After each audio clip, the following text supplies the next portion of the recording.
Assalamualaikum warahmatullahi wabarakatuh. Apa khabar anak-anak murid cikgu semua?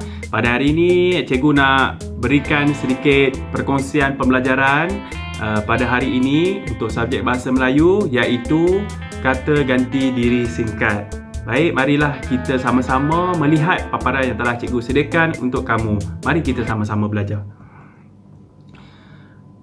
Okey, apa itu kata ganti diri singkat? Okey, kata ganti diri singkat. Sebelum kita berkenalan dengan lebih lanjut, apakah yang dimaksudkan dengan kata ganti diri singkat? Cikgu terangkan sikit bentuk kata ganti diri yang boleh disingkatkan dalam bahasa Melayu.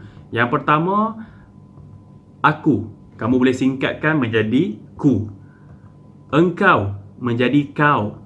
Kamu menjadi mu. Dia menjadi nya. Cuba kamu lihat. Aku menjadi ku.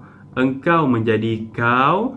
Kamu menjadi mu dan dia menjadi nya. Kesemua bentuk kata ganti diri ini boleh disingkatkan, dan kamu jangan risau, walaupun kita singkatkan, kesemua perkataan atau kata ini mempunyai makna yang sama. Cuma kamu perlu pastikan ejaannya betul. Baik. Dalam tulisan, kata ku, kau, mu dan nya dicantumkan dengan kata lain. Apabila kamu dah singkatkan kata tersebut, aku menjadi ku, engkau menjadi kau, kamu menjadi mu, dia menjadi nya. Dan apabila kata-kata tersebut telah disingkatkan, apabila kamu hendak tulis, kamu perlu cantumkan dengan perkataan yang lain. Contohnya, kamu lihat ya, kata ku, kau, mu, nya ini, kamu perlu cantumkan dengan kata yang lain. Contohnya di bawah. Ku hadapi. Tengok. Ku hadapi. Ku itu dicantumkan dengan perkataan hadapi. Kau nyanyi. Kalau kamu pisahkan jadi engkau nyanyi. Apabila kamu singkatkan perkataan engkau menjadi kau, jadi perlu disertai dengan kata yang lain. Kau nyanyi. Rapatkan kata tersebut. Niatmu, bukunya, dan sebagainya lah. Ya. Jadi, apabila kamu singkatkan kata tersebut, kamu kena pastikan rapatkan perkataan tersebut dengan kata yang lain yang menyertainya. Okey, kata diri singkat kau hanya diletakkan di awal kata saja. Okey, kata diri singkat kau hanya diletakkan di awal kata saja. Contohnya, karangan yang kau tulis itu sungguh baik. Tengok kau tulis, letak di awal kata. Perkataan asal di depannya ialah tulis. Tapi kalau kamu singkatkan perkataan engkau menjadi kau, kamu rapatkan dan tulis di awal kata. Karangan yang kau tulis itu sungguh baik. Yang kedua, buah yang kau kupas itu sangat manis. Kau kupas. Rapatkan dengan perkataan kupas. Jadi menjadi kau kupas. Buah yang kau kupas itu sangat manis. Yang ketiga, ikan yang kau goreng itu hangit. Kau goreng. Perkataan asalnya engkau goreng. Tetapi apabila kamu singkatkan, kamu rapatkan dengan perkataan goreng. Menjadi ikan yang kau goreng itu hangit. Dan yang keempat, baju yang kau sidai semalam masih belum kering. Kau sidai. Perkataan kau dirapatkan dengan perkataan sidai. Kita lihat yang seterusnya. Kata ganti diri singkat ku. Boleh diletakkan di awal ataupun di akhir kata. Di awal ataupun di akhir kata. Yang pertama, akan ku hadapi segala rintangan dengan tabah. Perkataan ku berada di hadapan kata hadapi. Yang seterusnya, rumahku tidak jauh dari sekolah. Tengok, perkataan ku itu, kata ku itu berada di belakang kata rumah. Dia menyertai kata rumah, jadi diletakkan di belakang. Rumahku tidak jauh dari sekolah. Kalau kamu letak perkataan asalnya aku, rumah aku tidak jauh dari sekolah. Aku kamu asingkan. Tetapi kalau kamu singkatkan, mesti rapatkan dengan perkataan rumah itu. Ya, rumahku tidak jauh dari sekolah. Komen itu masih ada padaku. Okey. Contoh yang seterusnya, kata ganti diri singkat mu. Diletakkan di akhir kata sahaja. Bunga ini untukmu, kakak menegur kesilapanmu, rumah yang besar ini kepunyaanmu. Okey, apakah cita-citamu? Perkataanmu, kata ganti diri singkatmu perlu diletakkan di akhir kata sahaja. Seterusnya, kata ganti diri singkatnya diletakkan di akhir kata. Sama saja dengan mu tadi. Contohnya surat ini ditulis olehnya. Saya tidak mahu menyakiti hatinya. Rumahnya bersih. Pensel itu kepunyaannya. Okey, ada satu lagi sebagai tambahan. Kata singkatan kau, ku, mu dan nya tidak boleh dijarakkan daripada kata yang menyertainya.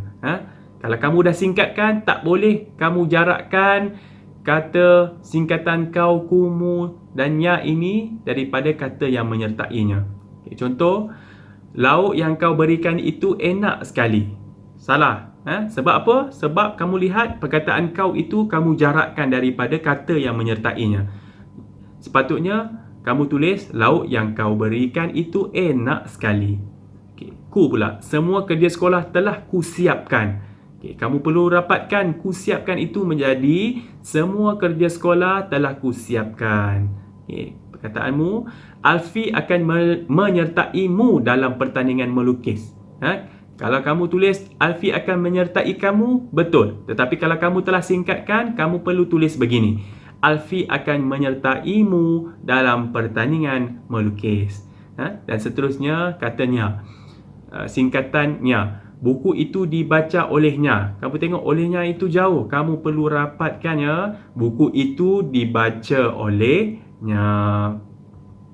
Baik, sebagai tambahan ya, kamu tidak boleh menggunakan singkatan kau, ku, mu dan nya itu untuk letakkan di hadapan ayat.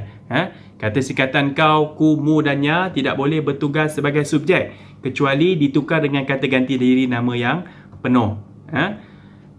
Kalau kamu nak letakkan perkataan kau, ku, mu dan nya itu di dalam ayat kamu berada di hadapan ayat, maka kamu perlu tukarkan dengan kata singkatan ini dengan perkataan asalnya yang panjang. Okey, cikgu bagi contoh. Kau, engkau. Kau seorang yang baik hati. Tak boleh ya. Kamu perlu tulis engkau seorang yang baik hati. Ku, tukar kepada aku. Ku telah menyiapkan kerja sekolah. Salah ya. Aku telah menyiapkan kerja sekolah. Kamu, mu seorang yang dermawan. Tak boleh ya. Kamu perlu tulis yang panjang. Kata asalnya. Singkatan itu kamu tukar kembali dengan kata yang asal. Kamu seorang yang dermawan. Nya atau dia atau ia. Nya bekerja sebagai doktor. Nya bekerja sebagai cikgu. Nya bekerja. Tak boleh. Nya. Kamu perlu menggunakan kata yang asal. Iaitu dia bekerja sebagai doktor. Baik, tambahan yang seterusnya. Kata singkatan mu dan nya digunakan untuk menggantikan nama Tuhan. Mesti ditulis dengan huruf besar di pangkal kata dan diberikan tanda sempang. Apabila kamu menggunakan perkataan mu dan nya itu menunjukkan atau membawa maksud kepada Tuhan, maka perlu dituliskan dengan huruf besar pada pangkal atau permulaan kata tersebut dan disertai dengan kata sempang. Kita tengok contoh terus. Mu, berikanlah petunjukmu kepadaku ya Allah. Apabila petunjukmu, mu tu kamu masukkan Tuhan, maka perlu kamu tulis begini. Berikanlah petunjuk, letak sempang dan M huruf besar. Berikanlah petunjukmu kepadaku ya Allah. Okey, contohnya, daripadanya kita datang, kepadanya kita kembali. Nya itu siapa? Nya itu daripada Allah kita datang, kepada Allah kita kembali. Maka perkataannya itu perlu kamu tulis dengan huruf besar pada huruf N dan letak sempang. Akan menjadi seperti ini. Cuba lihat. Daripadanya kita datang, kepadanya kita kembali. Okey. Kata singkatannya tidak boleh diimbuhkan pada kata ia. Contoh. Ini sebagai tambahan ya. Komputer riba merupakan benda yang penting kerana ianya diperlukan untuk menyiapkan tugasan. Biasa dalam perbualan harian kita menggunakan perkataan ianya. Sebab apa? Kerana ianya tidak boleh.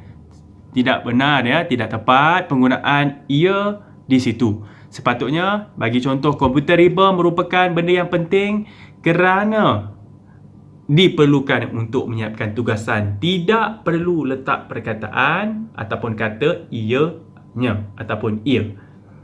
Kerana ia itu merujuk kepada dia. Tambahan yang seterusnya, Singkatan kau, ku, mu dan nya tidak boleh bertugas sebagai subjek dalam ayat pasif songsang. Okey, saya bacakan dulu ya. Ini sebagai penambahan saja. Dia ajaknya aku ke kelasnya. Tidak boleh. Dia ajaknya aku ke kelasnya. Akan aku perkenalkanmu kepadanya. Akan aku perkenalkan kamu kepadanya. Yang betul. Aku rindukannya. Salah. Aku rindukan dia. Apabila kamu lihat di dalam ayat pasif songsang, kalau ayat tu ialah ayat pasif songsang, maka kamu tidak boleh meletakkan singkatan kau, ku, mu dan nya. Apabila ayat pasif songsang, kamu letakkan perkataan yang penuh. Jangan letak perkataan singkatan, kamu letak perkataan asal ataupun kata yang penuh. Baik, itu sahaja daripada saya untuk sesi pembelajaran pada hari ini.